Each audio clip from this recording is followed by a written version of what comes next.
Bonjour tout le monde, j'espère que ça va bien en ce 26 mai 2021. Voici votre actualité sur le cannabis. On commence par des mauvaises nouvelles. Encore une fois, un article dans le Journal de Montréal concernant des produits dérivés du cannabis, des edibles, des consommables qui auraient été consommés par mégarde, par de jeunes enfants, les pédiatres qui sont inquiets. Encore une fois, des produits qui sont emballés dans des emballages qui ressemblent à des vrais bonbons attirants pour les enfants, des produits totalement illégaux qu'on ne devrait pas retrouver sur le marché, qu'on ne devrait surtout pas encourager. Encore une fois, des enfants qui sont tombés là-dessus par erreur, qui ont eu un beau petit bad trip, les yeux rouges, la face blanche pendant un bout de temps, la mère qui a eu honte de les amener à l'hôpital, puis la totale. L'article va être disponible dans la description si vous voulez avoir plus de détails là-dessus. Encore une fois, il n'y a rien d'autre à dire là-dessus à part que n'achetez pas ces produits-là. N'encouragez pas les producteurs de ces produits-là à continuer à faire ce type de produits dans ce genre d'emballage-là. Je le sais que ça s'achète facilement. N'importe qui à la maison peut faire des edibles puis emballer ça là-dessus. Je pense que ces emballages-là s'achètent sur AliExpress. Ça vient de l'Asie ou je sais pas trop quoi. Pourquoi on continue? Il y a des emballages qui se font beaucoup plus neutres, beaucoup plus adultes pour des produits comme ça qui vont faire en sorte que la cause sur les edibles va avancer. Là, on est juste en train de faire reculer constamment l'avancée des edibles au Canada. Puis en même temps, je comprends certains consommateurs. Quand les seuls produits disponibles sont emballés comme ça sur des marchés gris, t'as pas trop le choix. Si le gouvernement du Canada et du Québec aussi commençaient à assouplir un peu ces lois, permettent d'avoir des taux de milligrammes de THC qui font du sens, ben peut-être que le marché gris puis le marché noir commenceraient à avoir un petit peu plus de difficulté à écouler du stock comme ça. Je sais pas, on discute. Ça me fait penser, dans une autre ordre d'idée, mais le prix par milligramme de THC dans des produits dérivés, justement, des edibles, des consommables, des drinks, est en train de descendre dans 4 États aux États-Unis. Puis là, je m'explique.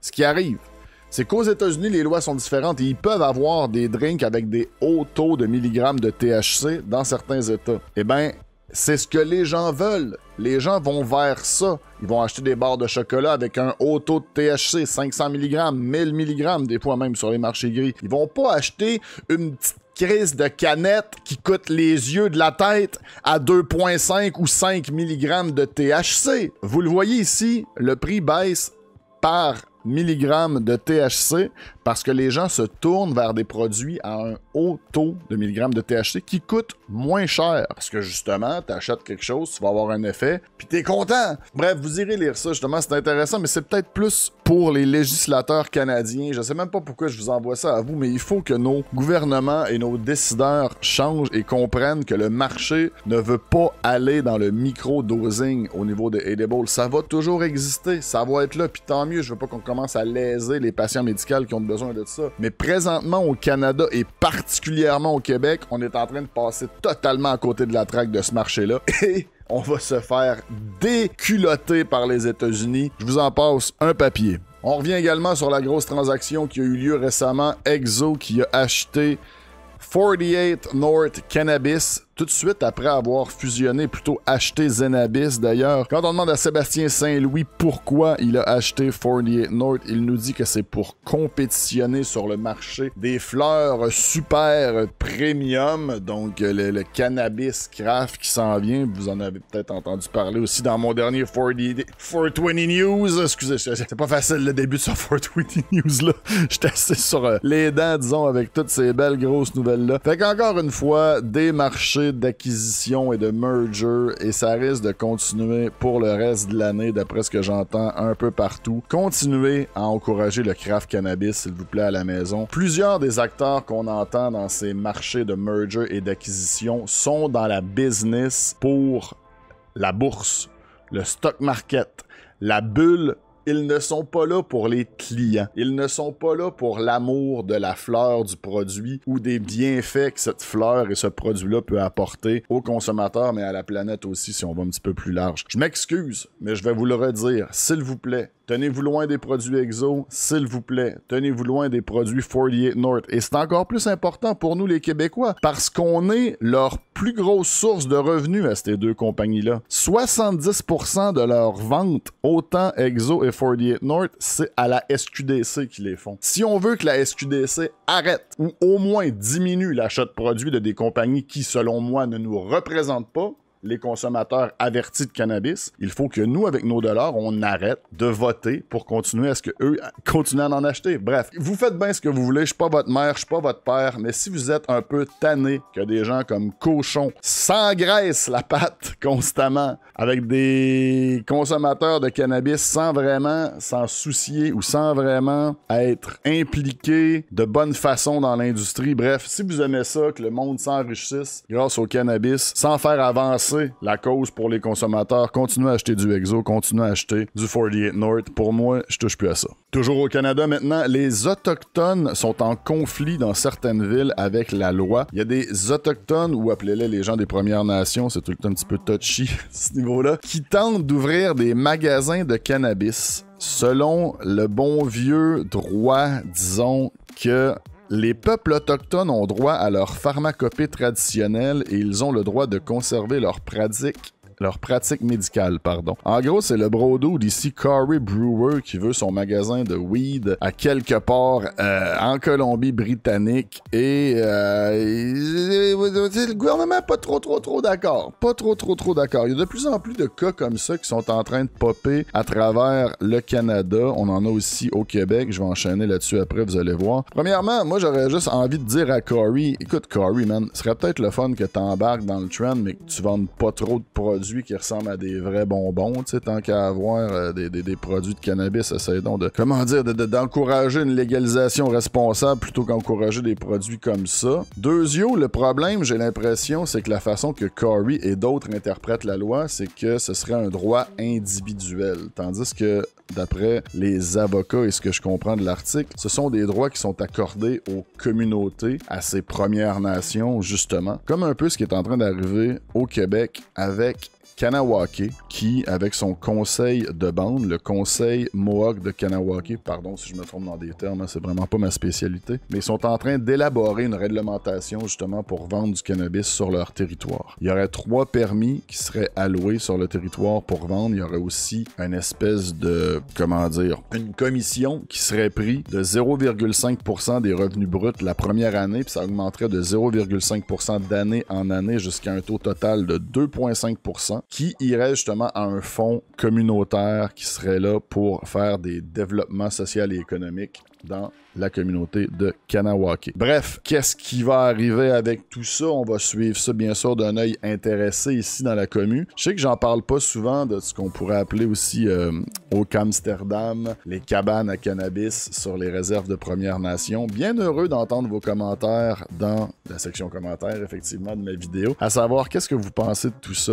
Qu'est-ce que vous pensez des droits acquis des Premières Nations? Mais qu'est-ce que vous pensez aussi peut-être des gens qui en profitent? Tu sais, les Québécois qui ont aucun, disons, lien avec les Premières Nations puis qui profitent des cabanes à cannabis pour aller s'acheter du cannabis qui n'est pas nécessairement réglementé par Santé Canada. Curieux d'avoir vos commentaires. On se tourne maintenant vers Newsweed qui nous apporte des nouvelles des États-Unis qui pourraient interdire les backwoods et les blunts aromatisés. C'est une nouvelle qui circule depuis quelques jours qui fait bien plaisir à Wiz Khalifa qui, vous savez, s'est un peu élevé contre les blunts. Pour lui, si vous êtes un amateur de blunt, vous êtes un amateur de tabac et non de weed. Je sais qu'il doit y avoir beaucoup d'amateurs de blunt dans ma commune. J'ai rien contre. Je suis pas le plus grand consommateur de blunt. Une fois de temps en temps, peut-être. Je suis pas un très grand fan de tabac en général. Mais est-ce que ça va donner un espèce de gros coup à l'industrie? Ça me fait penser aussi à toutes les lois concernant les saveurs de vapoteuses, que ce soit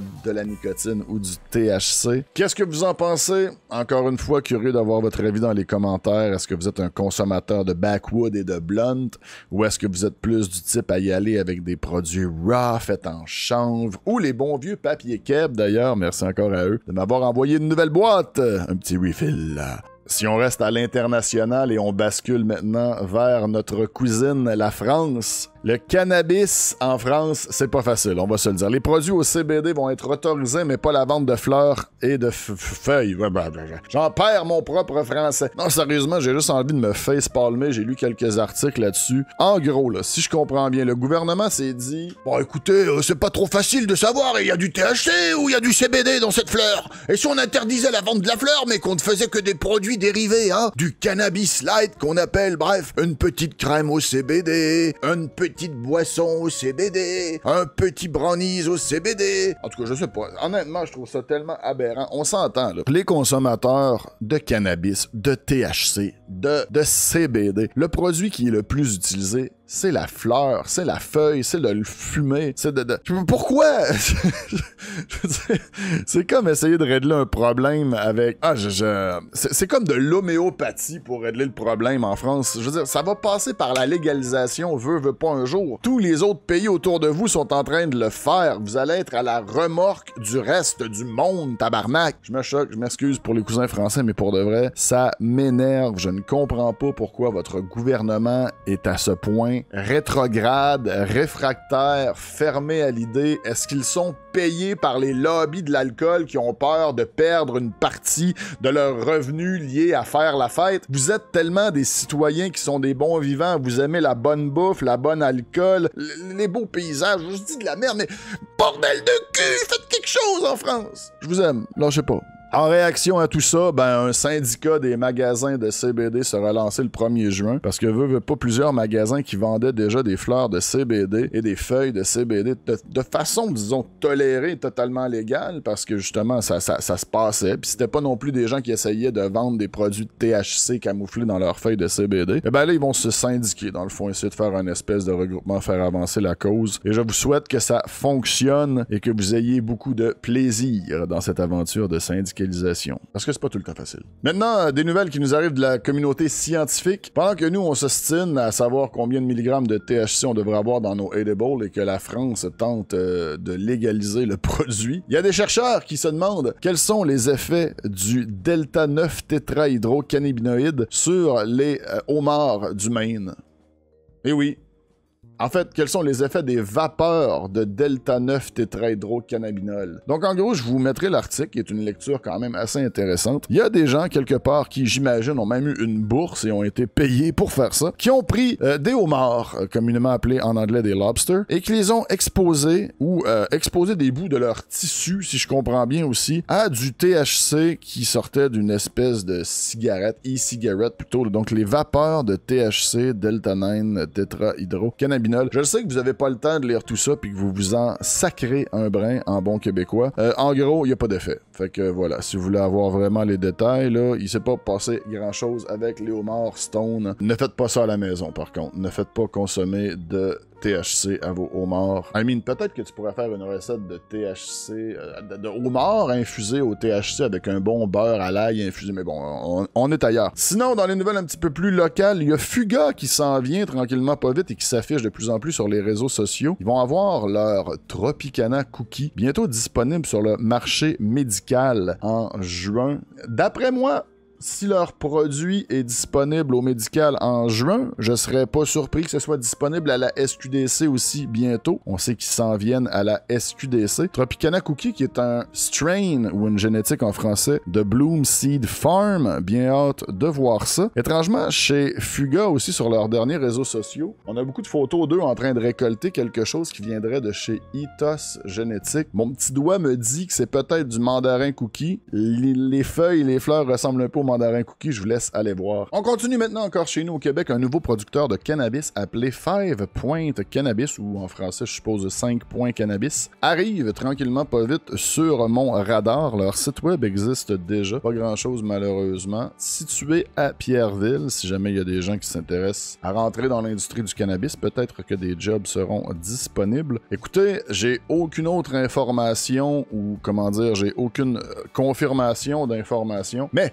mes sources me disent qu'il devrait arriver lentement mais sûrement à la SQDC dans les prochains 2 semaines peut-être. Leur strain, on parle d'un Skittle, un Larry, et oui, un Gelato 33, le Larry 33, un GG4 et un OG Kush. Et selon certains, leur GG4 aurait même testé jusqu'à 6% de terpènes. Voilà. Sinon, dans les bonnes nouvelles également, je sais pas si vous avez vu, mais un certain streamer appelé Blackpool qui a reçu le maître du hashish, Frenchy Cannoli, à son dernier podcast vendredi passé. Très bel article qui a passé dans Newsweed, effectivement. Et si vous n'avez pas vu le podcast en direct, sachez que c'est disponible sur YouTube maintenant. 3 heures de pur bonheur passé avec Frenchy. Merci encore à lui d'ailleurs et merci également à Jimbo Jones qui a participé à ce podcast pour les questions plus techniques, disons, vers la fin. N'hésitez pas à aller voir ça, je pense que c'est une de mes plus belles créations, si je peux me permettre, une de mes vidéos dont je suis vraiment le plus fier d'avoir eu la chance de vous présenter.